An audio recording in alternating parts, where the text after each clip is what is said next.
Good evening. Welcome to our session 6 of something brand new, all new things Bible study. This session is called A New Eden. My name is Linda Ross. Pastor Rob had to be in Florida this week, so he asked me to he asked me to guide the group. So we'll see how that works. Boy. We're quite a group. Linda. Yeah, I know it is. We'll teach you something. Yeah. Oh, so we have our Beth passed out our guidelines. So, do we have anybody that we want to lift up in prayer tonight? I'd like to lift up Greg. Okay. Tom.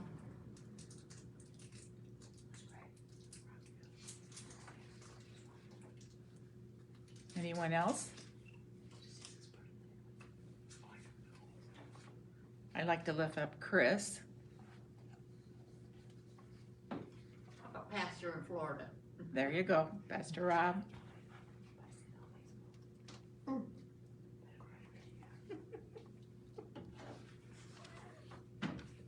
Okay, we're going to do like we have. We'll just have the response that I am baptized after we wash our hands for the in between each paragraph of our prayer. Okay, dear Heavenly Father, thank you for this day and all the love and grace you give us. Be with us as we study your word and share our understanding with each other. As we wash our face, we say, I am baptized. We ask your attention and care for specific people we have on our mind who need your support and healing at this time. Specific names we've mentioned were Greg, Tom, Chris, and Pastor Rob. As we wash our hands, we should say, I am baptized. We ask for guidance and insight as we discuss this lesson and reveal ways it can bring newness in our life and in the life of the community. Every time we wash our hands, we should say, I am baptized. Please accept our thoughts in this study as an offering of love to you. In your name we pray. Amen. Okay, to review the last session, we talked about the fun fact that dealt with the numbers. Numbers 3 and 4 and 7 and 12, as they're very important to the ancient Jewish numerology and also signs in the Revelation book. Anybody have any personal thoughts about the last session during the week? Any revelation? We just need to remember 7's the number of perfection. So That's us. that's why we need to eat 7 scoops of ice cream. Magic number, That's yes. the perfect number of ice cream. You know, the Wendy's was in, wasn't wasn't that their big bowl? Didn't it have 7 scoops of ice cream I in it? don't know. I think You know, so. the number 666 comes up, and I think, oh, not me. Yeah. And in fact, when Bill was getting his license for a vehicle, that was his license number. Oh, I no. said, I refused it. I did. I said, no, he won't want that on his car. Wow. Yeah. Well, you know, the pastor mentioned that number 666 Yeah. too, but he said it really didn't really have Evil, yeah. the Corn- meaning that everybody seems to think it does. Of course, my husband has, he's a farmer and he does the corn, and corn was, went up to $6.66. $6. I said, well, don't buy it now. No, not me. So we talked about this was the New Jerusalem last week, and we do things differently without a plan. You know, it was like Jesus teaching. He didn't really have a plan. He just went day by day. And we discussed how people brought in things, how they made things without a plan. Some of you people made some really nice pictures and some work on potted work. And so it was really a nice representation of what he wanted us to do. There's something new and different makes you have to take a risk. So, we discussed about people being in violence with families and things, and wondering why people don't leave that abuse. But when it's to think about, you have to think about life would be different then. And sometimes you get used to a pattern and kind of afraid of being different. So I guess my doing the study today is something new. So I'm really finding out what something new is. Although I had a lot of plan, but the pastor decided to send me this plan this morning. So I was blessed and said that there is a God. So we will go on then to this week's lesson. It's lesson 6, and the fun fact of this week is the trees being mentioned as a living object in the Bible. And it says the Bible begins with the tree in Genesis and ends with the tree in Revelation. We're going to talk about the tree of life tonight. So today's memory verse is Revelation 22, verse 1. Does anybody have that in a Bible? Well, it's on here. Is it? Linda. Oh, okay. Would you like to read it? I sure will. Then the angel showed me the river of the water of life, bright as crystal, flowing from the throne of God and of the Lamb. Is that not right? Yes. Oh, that is right. Yeah. So now, as he told us, as we did the last sessions, I'm going to read it again. I'm going to read it slower this time. Then the angel showed me the river of the water of life, bright as crystal, flowing from the throne of God and of the Lamb. So as he has done in the last sessions, any words that come out to you from that word, from that sentence?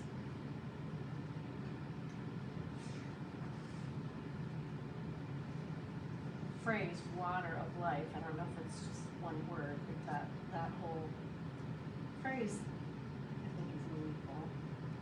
And flowing. Well, I think water is movement and kind of like how life goes on. I thought bright as crystal. Yeah. That sounds kind of like pure. And anything flowing from the tree of life. Well, think about how powerful water is when it's flowing. It can move boulders and, it's... Houses. Well, yeah. Yep. But even like in a creek or a river, it shifts stuff. Well, just think about it with a flood, and how it does when it's powerful, when it's, especially when it's in a storm and with wind, that can be very powerful.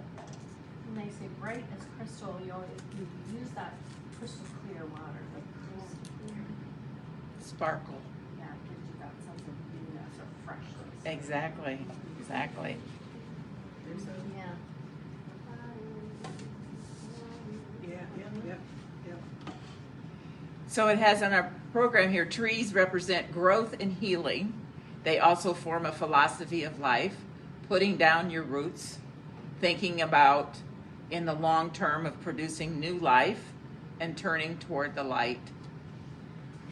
So let's read the story on page 32 and 33 to give us a better understanding of some of this reading. Anybody interested in reading for us? I can read, if you help me with those words.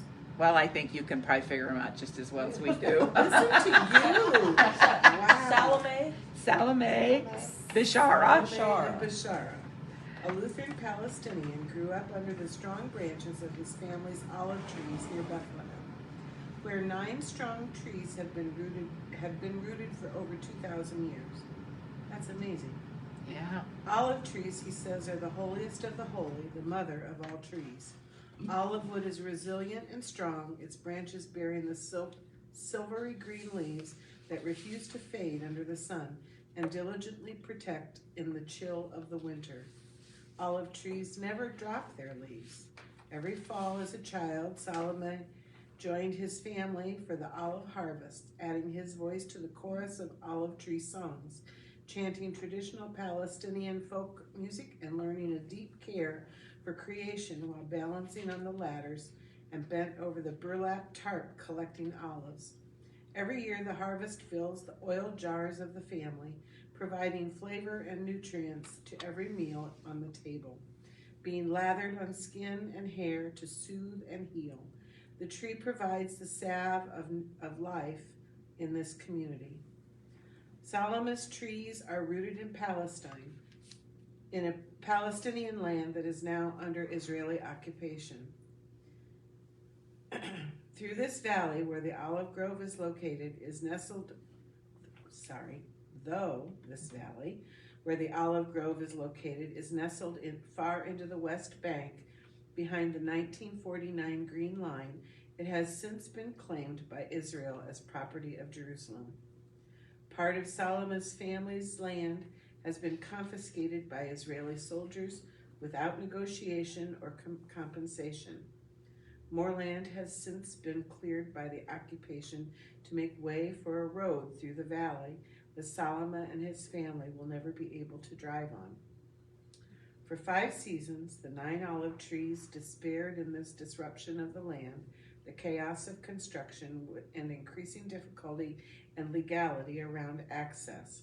For 5 seasons, the Bisharas found that the trees themselves protested the invasion of land, withholding olives. 5 seasons without the joy of harvest, 5 seasons without oil. Yet the olive trees stand firm as more land is cleared ever closer to the 9 olive trees, this time for a wall that Israel builds for security.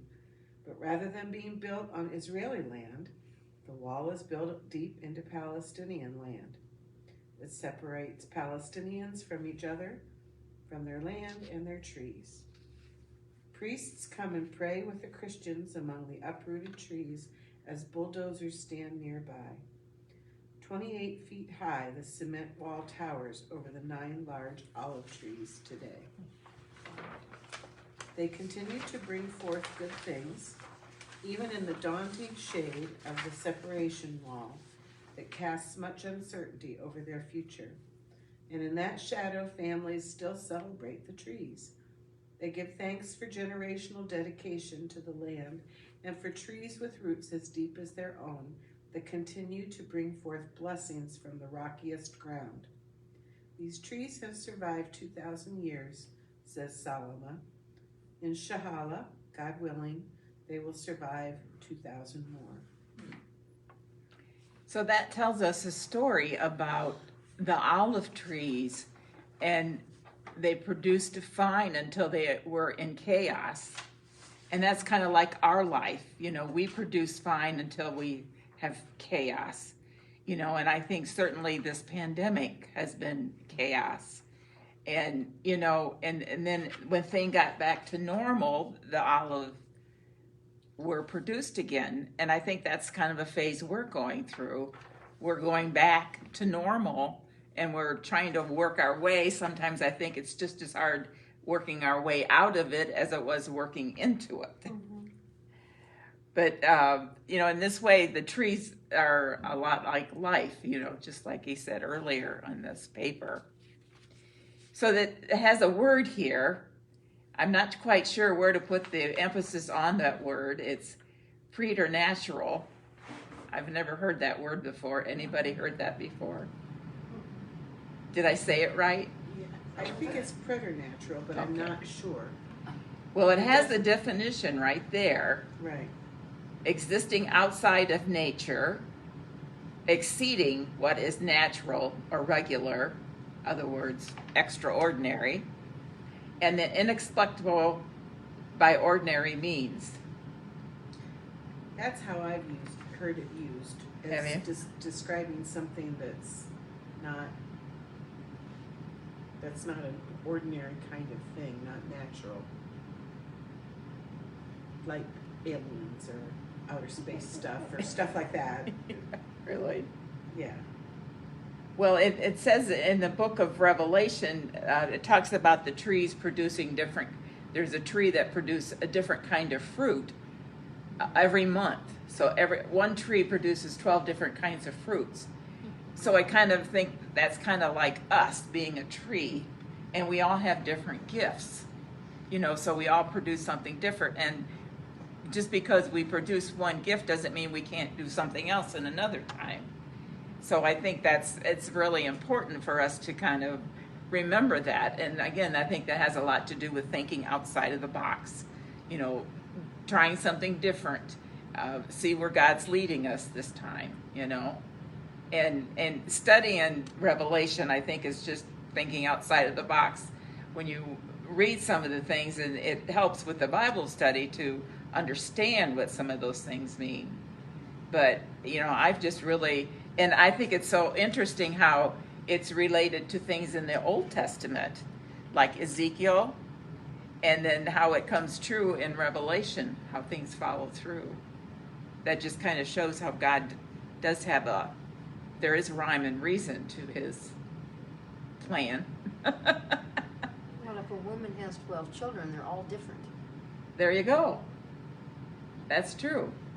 They come usually Same from parents. two people. From same parents, but they're all different in their way. That's right. That's right. That's another good example. Thank you for that.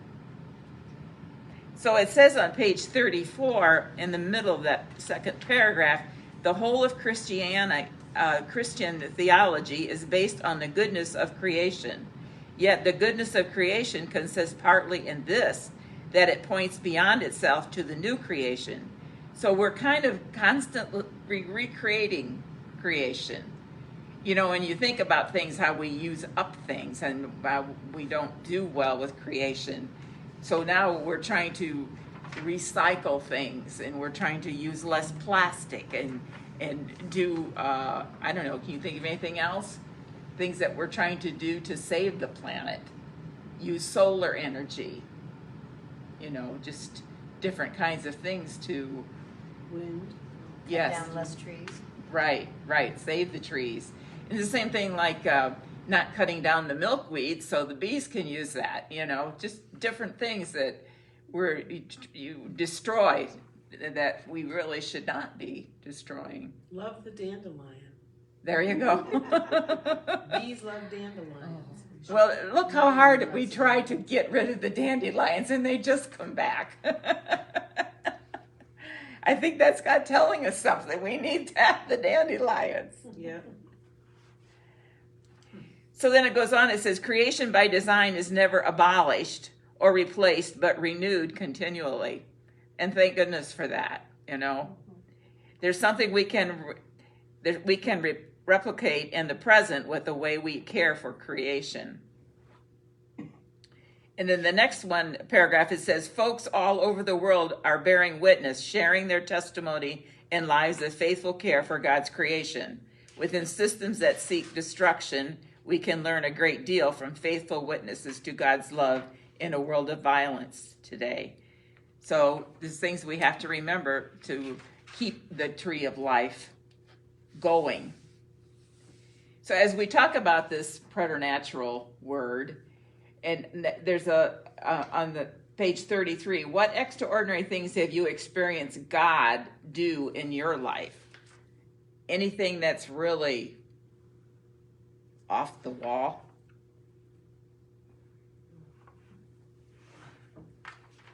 Well, I was just thinking, my grandsons, at first they were going to have triplets, and she lost them, and then she had twins.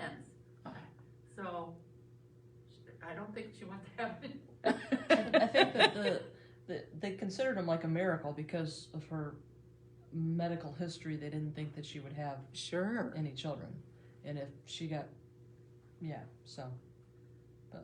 so that they really determined was that something. they called them miracle babies. Yes, Yeah, definitely. the doctors did. Yeah. And sometimes there's so many little things that happen in this world, we don't really consider that a miracle. Sometimes the winters that we have, and it's like, it's under belief, but then, come spring, daffodils are blooming and the trees are budding and the bees are out, and it's just really a surprise. And things happen in your life too. That's surprising turns, and things happen that you think is that you can't tolerate and that you'll never live through it. But then, you just have to take one step at a time. And then you look back and you see how God was in your life. And, he's like, okay. So you always say, boy, I sure lucky on that one, wasn't I? No, you weren't lucky. Yeah, there you go. There you go. And sometimes How things many are times we really say that, extraordinary. It's just like unbelievable. Yeah. It really is. And we don't think about all those things, those day by day things that happen to us. I always think those are hard questions because it's like, I don't know. What, Yeah. what Yeah. extraordinary thing happened? I don't know. Daily life. Yeah, yeah. Well, sometimes when you think the path of your life, I have a niece who has raised 2 sets of children, and now she's on her own path, and she's seeking healing. She's healing people just by her hands on healing, and she feels like that was her gift. And I was thinking about her life because she's like 50, and she's kind of left her family as they're grown up, and I was thinking, she feels like this was really her purpose in life. And sometimes I think, we follow life like we think it should be. We get married and we have kids, and then we're so wrapped up in all of that. Where was I really supposed to be? Was this really my purpose in life? Sometimes something extraordinary happens, and you're like, geez, maybe I should be doing that. Or maybe you plan to do this and this and this in your life, and all of a sudden something happens and you're doing something different. And, that's just really how God kind of leads us, He has His own purpose for us. So I think that's, again, part of this. You may have a plan that it goes awry. And maybe that's how He wants it.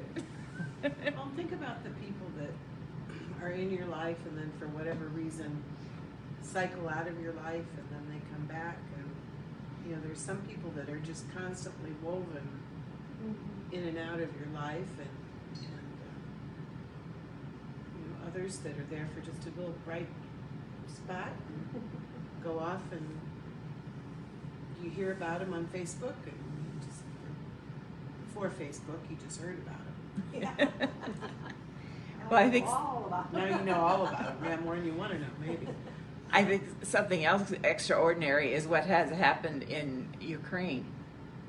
And the fact that bigger Russia went there to take it over, and the Ukrainian people have just taken a hold of what's going on and have fought back.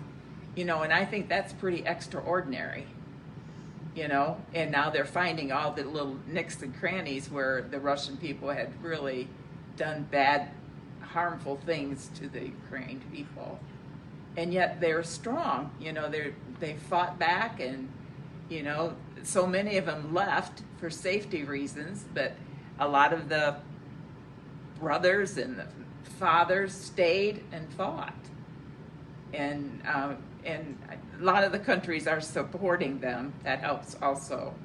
But it's really an extraordinary thing, I think, what happened there. So I just hope it continues to turn around for them. Anything else extraordinary you can think about? Yeah. After Carl passed away, I had to have this paper, something about the farm. And I looked through this filing cabinet, and I know I looked through it at least 6 times. And the boys each looked through the filing cabinet. And finally I just said, Carl, if you've ever helped me now. And something told me to go look through that filing cabinet again, and it was the first paper in the front. And there was no way it could have been there before. Extraordinary, wasn't it? Yes. Extraordinary. When I think about kids in school, and you're putting together a program or you're doing a play, and you start with the play and it looks like it's not going to come together. You know, the first couple practices, they're not interested, they're not learning their parts. And then it's unbelievable when you go see the play as it's put on, how it comes together. You know, and that's kind of a miracle.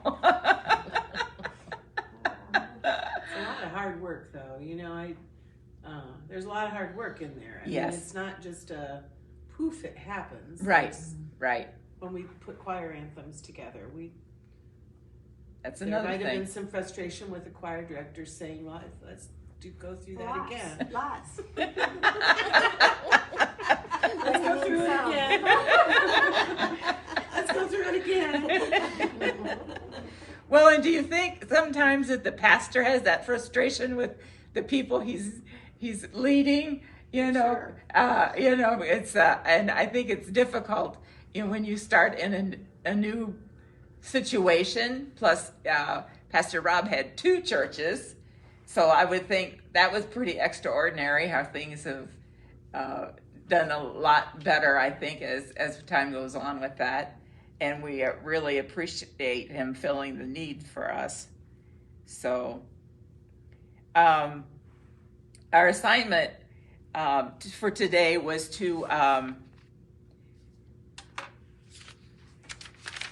to think about something that we could do for creation to make creation better. I think, how did I word it here?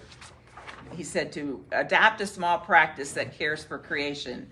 And he told us in his note there that he put up a bat house in his yard to save the bats. Oh, good for him. So, Back to my house. so they could eat all those mosquitoes. Well, if they have a bat house, maybe they'll stay out of your house and barn. Where did he put that? Is that on here? No, that was just Trevor. No, it's under C or B. Adopt a small practice that cares for creation. So he says share your creativity. So did anybody do anything to, or are you in the process of doing anything to save creation? I got bug stop. We had ants. I would put some bug stop. I'm sorry. Can't save that one. We'll just throw the bugs outside where they belong. We're Yeah. encouraging them to go someplace else. Someplace else. I certainly enjoyed the daffodils that are out front. I know. They Yes. made me think about Kathy. That was There you her, go. her mission Yeah, to I get know those it. planted. Mhm. So And that the purpose that gives beauty to us. It reminds us of the renewal, and it reminds us of when you planted them.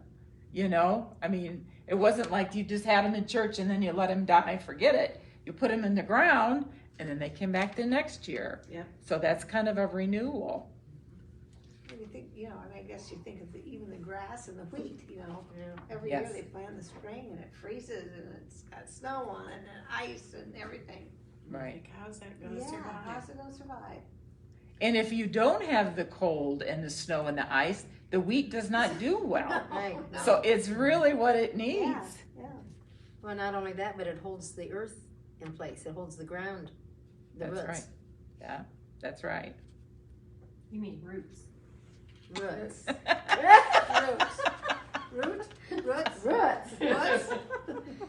Well, and just think how sometimes they plant cover crops, and then they till them over, and how that nourishes the earth, so it nourishes the soil, because we're getting to the point where we're not going to be able to use all of the fertilizer, because number one, it's too expensive, and number two, you can't find it, and so we're going to have to learn how to be more creative like we used to be, and instead of spraying the weeds, we're going to have to hold the weeds. Oh, Someone is. Yeah. It's not my job. But that, again, that's some of their creativity, the things that we're going to have to make some changes in doing. Mom used to say she worked real hard to get her chores all done in the morning, you know, and get everything done, and so she could sit down and read a book in the afternoon. And then her dad would say, "Come on, let's go gotta go hoe the beans or corn or something." Oh, And I could just you know, march into the field angry and, hoeing the beans. But I remember we would go early in the morning when it was cooler, and we would go as a family, and we'd take a big strip all the down, and make a round with it. But it was a family activity, and that way it wasn't something we enjoyed, but we got paid a few pennies, and then when we went to the fair, that county fair, we'd have money for rides. That's just how you It's all make. a big circle. Isn't it? That's right. Exactly. The boys always wanted Carl to go golfing with him. And Carl would never go because he said if you boys had ever carried a hoe around a 40-acre field, you most certainly wouldn't be out there with a golf club. That's a difference in generations, isn't it? Oh.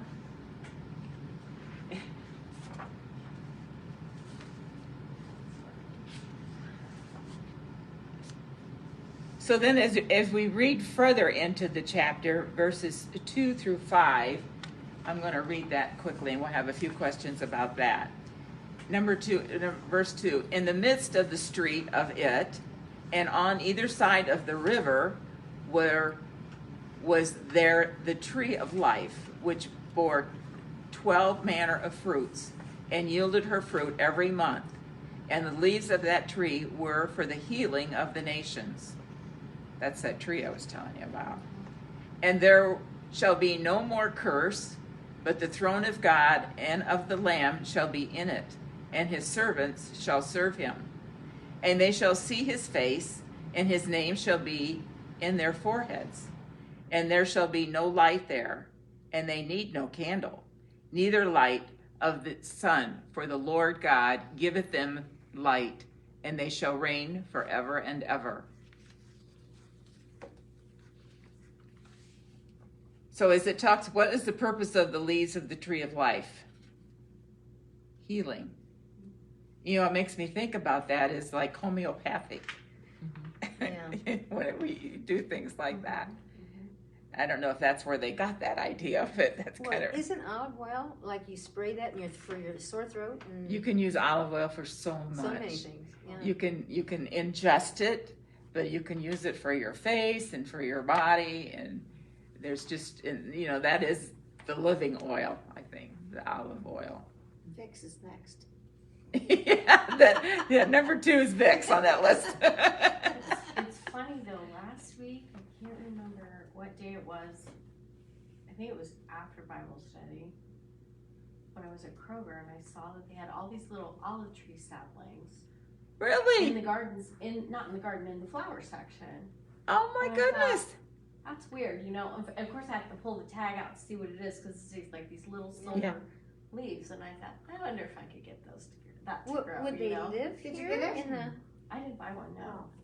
Are you kidding? in the Was my- temperature, come or home were with they another indoor plant? plant or outdoor? I think they were meant to be indoor plants. They were just in a little, Oh, really? and they were just like almost a stick or 2 sticks with a little feathery. Isn't that something you would find out when we're I know, talking and then about I the came olive? home and read that later, and I thought, oh, that's kind of weird because I don't know if I've ever seen That an might olive be an tree. extraordinary thing. That might be Yeah. an extraordinary thing. There we go. That's right. Because Sorry. that's not What's a that word again? preternatural. Preternatural. Yeah. Unnatural. Somebody needs to put that in their phone and let the phone say it. Oh, your phone's Yeah. busy. Mine has no power. So under that question, it says, what might need to be healed in your community? Where might God be at work right now, partnering with people towards that healing? Well, I think of the pandemic and our businesses and our health. Those are all areas where things are really needy. Well, our emotional health too. 'cause I think Exactly. We've been disengaged from so many things that we're. And I think it made us realize how much we needed to be in touch with people. I mean, because I really felt isolated not going to church. I was really shocked to how much that made a difference for me, because always being able to go and, listening online was helpful. but it's not the same as being in a community it's of not. believers. Mhm. Then we have what was that about, the witness? What was that on Facebook? I said, you need to be at church. You Yeah. said the butts. Yep, the butts and seats.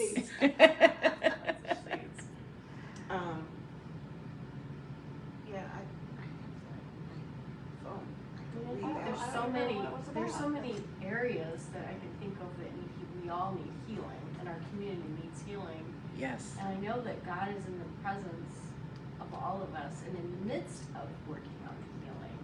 I think the question always becomes like, what are we doing to help God out? That's right. We may be the part that God's trying to, we may be the vehicle. And it goes back to that risk-taking thing too, and just like so many people in the history of the Bible that said, not me, you know, where Yes. That's we right. should be going, pick me, Yes. you know. Exactly. It Send me, worked for send me. them, though. I know, You it didn't work for them, but I wonder how many times we turn our ears and for whatever reason, if it's because my husband will never go for that, or if it's, you know, like I have little kids, I can't, or if I have a mom to take care of, you know, and so I can't move away from here now because I just got my mom settled, and Yeah. you know, all the reasons we can come up with, the buts, you know, even if you feel a calling or a tug, Yeah. sometimes you don't want to take that risk, you know? Right. It's really a challenge, and I wonder how people have felt about that over the ages. We hear about the big ones, you know, we hear about the big ones in the Bible, but Right. there are certainly other ordinary people Yes. who have followed or not followed, you know, we just haven't heard about them. Exactly. This is what I sent on, it was on Facebook. As church attendance numbers fade across the nation and online services become very convenient, it's important to remember why church attendance for you and your family matters so much. You can't serve from your sofa. You can't have community of faith on your sofa. You can't experience the power of a room full of believers worshiping together on your sofa. Christians aren't consumers, we are contributors. We don't watch, we engage. We give, we sacrifice, we encourage. We pray by laying hands on the hurting. We do life together. The church needs you, and you need the church. And so I sent that out, and Jolynn said, amen, or something, and I said, yeah, butts and seats, because you've often said that. Yeah, I said we need to be a witness to ourselves and to everybody else. And then I got a response from, Lots of people, you know, you know? from Pastor Rob, and I'm not gonna read all of that, because it's all, if you get your Living Lutheran this month, there's an article in there about the different styles of church. Like back in the day, it was one style, and now it's a different style. Yes. And people are not as drawn to the church. It isn't the center No, it like is it not. used to be. Well, nothing is though. I mean, And this people is- used to neighbor. They don't know neighbors people, either. No, nobody neighbors anymore, or they don't take the time to go visit, or you know. So what has been the big focus of what Pastor Rob has said? We have to go into the community and not just in the church walls. Because that is the problem, like you said, Eloise. You know, the problem, I think the problem is that people, and it's the generation, when they come to church, they like to be entertained. Yeah. And us old people, I guess I'm the oldest one here, Barb. But, you know, we come to church for other reasons, you know, I mean, because we were taught that's what you do, That's for right. one thing. And to be fed. And to be fed, yeah. But, and I think, so, we're maybe gonna have to change. Well, I don't like change, my husband. I don't like change. I don't like change on anything. No, we don't like change the room around, you know, anything like that. Well, that's too bad. Well, Yeah, we have learned there's one thing that's constant, Yeah, and that's change. Yeah. We're fed in so many different ways, though. Well, I'll speak for myself. I'm fed in so many different ways here at church. There are things that entertain me, every Sunday. Things that make me giggle every single Sunday. Well, maybe not every single Sunday, but a lot of times. Close. You know, I'm fed through communion. I'm fed through my community of believers. I'm fed with donuts after church or coffee after church. My soul is fed. My belly is fed. My heart is fed. There are times, you know, that I don't want to be here, but I come. There are times being here is the most important thing in my week. There's times I come and I pay really close attention, and there's times that I come and my brain doesn't focus at all. So, But you're here. but I'm here. There's extraordinary things, you know. Olivia will run up and hug me. Yes. She'll come up the stairs and hug me It's those spontaneous pass- things. to pass the peace, you know, Yeah. And you never know when And you your don't. presence is what makes somebody else's day. Mm-hmm. You know, it maybe that's the new thing that's supposed to happen for them. Like you pounding away at the piano. I just love that. But I play all the right notes. I Like they were I pounding have at a the good piano. time with that. That's been- Hey, nobody's perfect. Hey, that's why I say, no one's perfect. I'm not perfect, but we're all forgiven. That's right. There you go. That is the big part, isn't it? Yeah. and We're all grace. forgiven. We have grace. That's I've talked right. to a couple residents that are angry with other residents, you know, and they're telling me why they're right and why God blesses what they think and why, you know, this other person is wrong and this other person is a punk or this other person is this. And I said, okay, where's grace in all of that? They say grace who? Well, no, thank goodness. But then there was a lot of talk about the law, and a lot of talk about this, and a lot of talk about. I said, yeah, but where's grace? I'm not hearing grace, and I heard grace come from Jesus.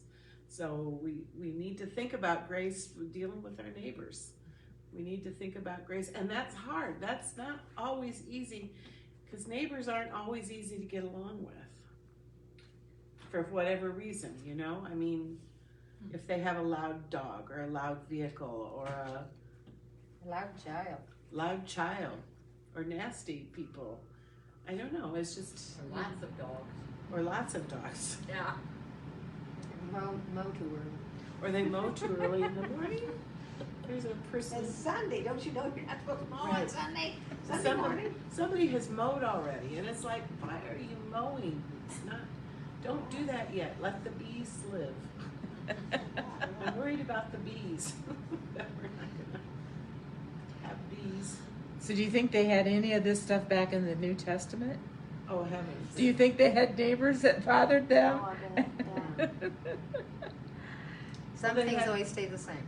That's true. That's true. I was just thinking the things that we fuss about that are comfortable to us, like our order of worship and our rituals and our insistence that, you know, we do things certain ways are very comfortable because they're comfortable to us, I but know what to do. because we know how it all works, but it's not always comfortable for somebody who hasn't been raised in this tradition or raised in this faith. Exactly. You know, we may call it entertainment, but 150 years ago or 200 years ago, to have a glorious organ was entertainment, you know, because that was like a, you know what I mean? That would have been You guys still don't laugh about fantastic.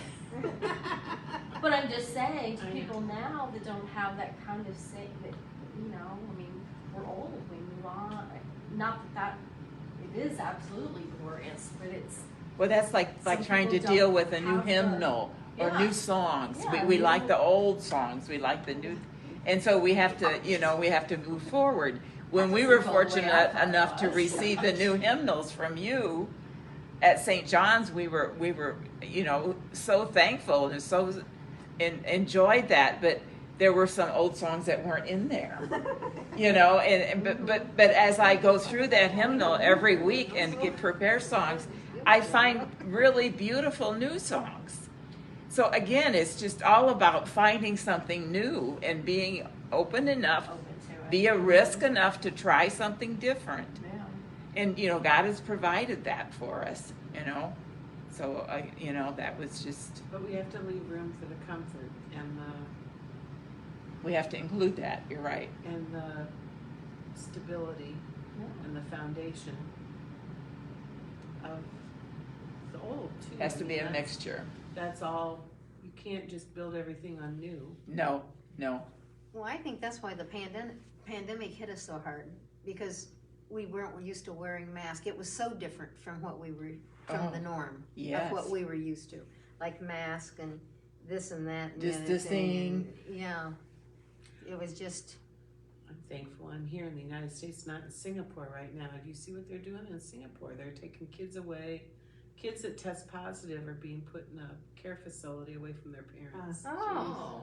If the parents test negative, then children are being taken away. And, Oh man. Boy, that's pretty extraordinary. they're I- shutting the city down, and they're doing that where they wear the suits and they're spraying everything again in Singapore because they've got a huge COVID. Is it a new strain or is Isn't it there a new strain or something coming The out? new somewhere? variant that's even more contagious than the old variant, and it's so. I mean, and I thought, well, it's about the time of the year it started last time. You're And right. it started in China the last time, and oh boy, are we in for it again? So, hope not. Yeah, hope not too. So it asks question C, what will not be found in the New Jerusalem? So one of the reading, COVID. Yeah, but they had plagues and stuff though. I know, but the New Yeah. Jerusalem, that's the one. Yeah, but I mean, it wasn't that they were not familiar with that kind of stuff. No, they had, and they didn't have medicine. They had some medicines, but.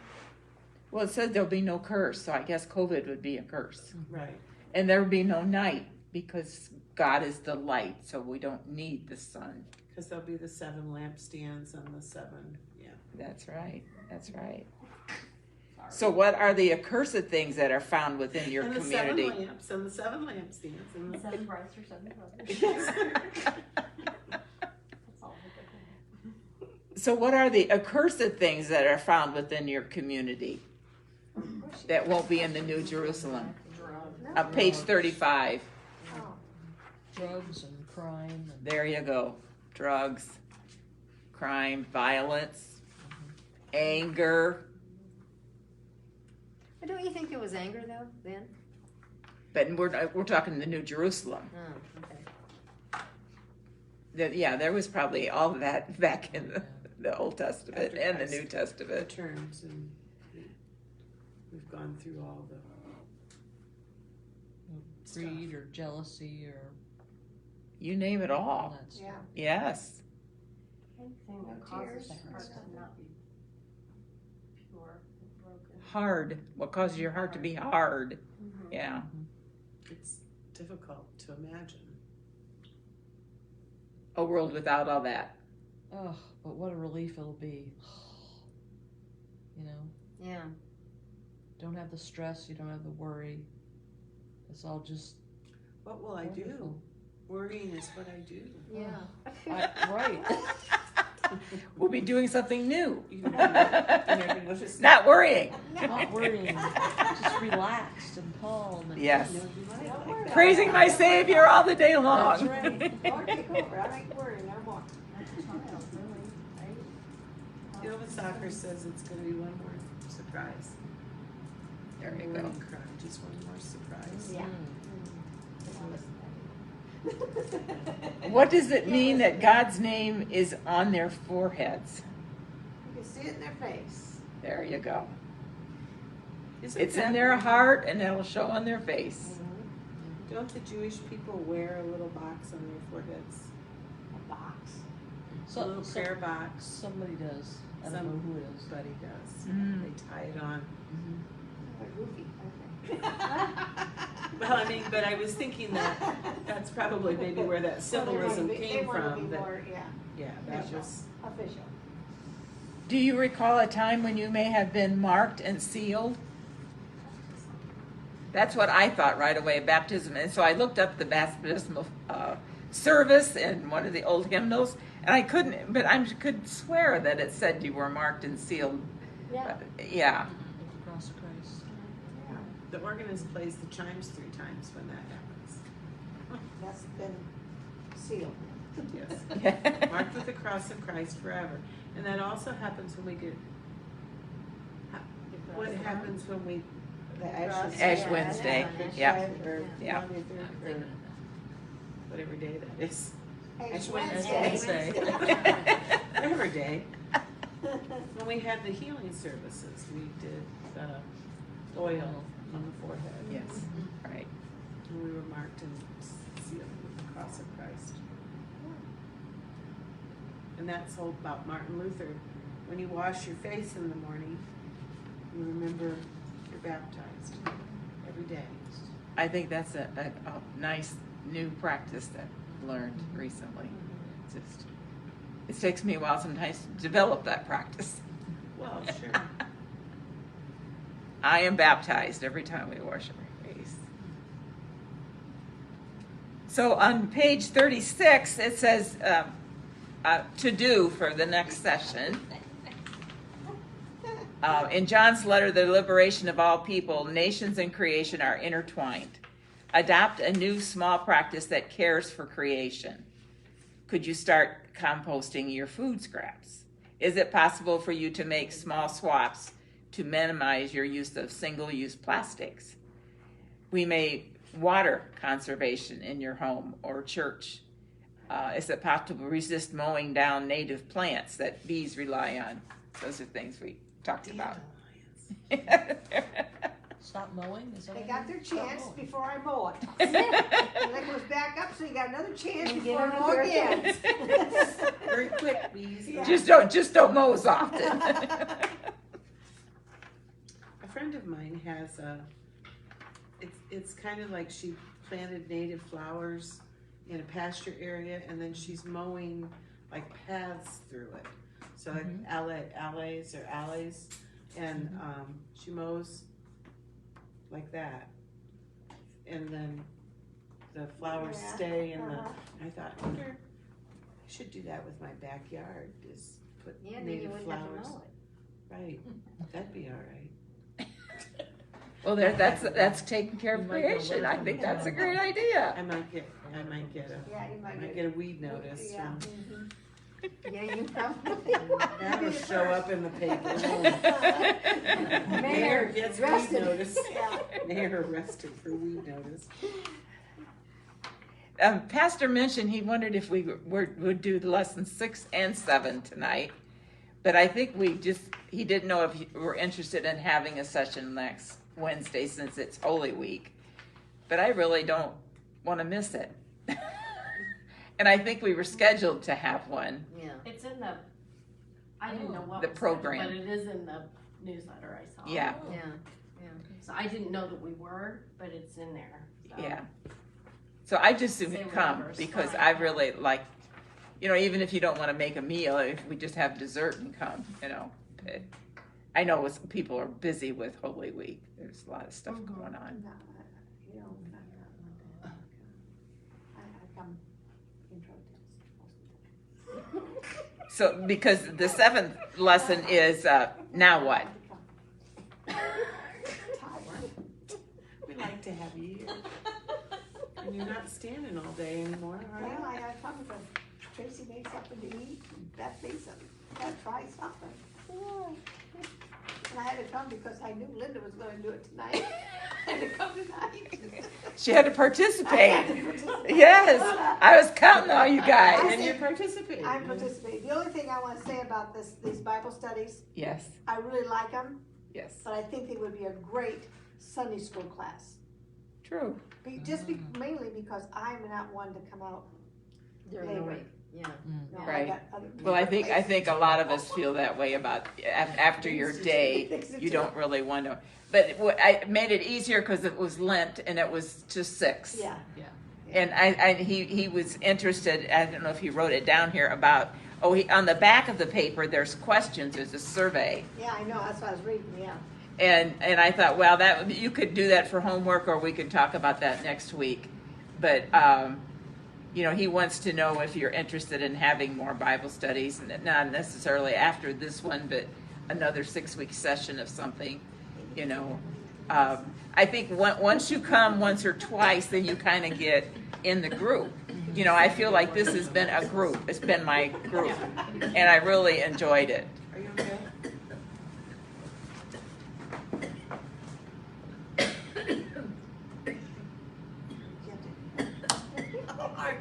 I'm okay. She's talking. I got one of those mints. Oh, Did you go down? no, it's down here. Oh, she still got it. Otherwise, you're going to have to do the hind leg. I'm like, I was ready. Who's the nurse? Yeah, yeah, yeah.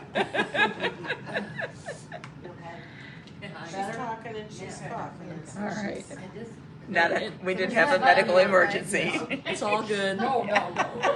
Renee, we could have used you if you're still watching. Yeah, Renee, where are you when we need you? I think she was in Florida. I don't know if she's back home or not now. You know, if you wouldn't have come, we wouldn't have had the perfect number of people. yeah, that's right. Oh, well, he told me I better get here. There you go. Well, I appreciate you coming. And I was supposed to have training tonight, so I would have. Yeah, that's right. Yeah. See, there you go. See, God had a reason. Well, goodness. Barb's exploding. Well, that's what happens after you cough, then your nose runs. I'm staying away from behind you. We don't want any Explosions. toots. We did it. Okay, we're going to say the prayer now on page 36. Cindy, you gonna try to pull us back? I am. I'm going to try to rein in the wild party here. Where are we, 36? Page 36. You want us to pray it together? Yes, we're all going to pray this prayer, the Okay. closing prayer. Holding to a hopeful vision in the context of war gives hope a new meaning. It's no longer something we see, but rather something we practice, something we live, something we advocate, something we plant. At times when we feel as if the world must be turning to tomorrow, our call is to wait, not to cry, not to surrender. Rather, our only hope vision is to go out today into our gardens, into our society, and plant olive trees. If we don't plant any trees today, there will be nothing tomorrow. But if we plant a tree today, there will be shade for the children to play in. There will be oil to heal the wounds, and there will be olive branches to wave when peace arrives. Amen. Amen. Thank you for joining us. Thank you. Thank you. Have a good night, everybody. Yes, thank you. Good night.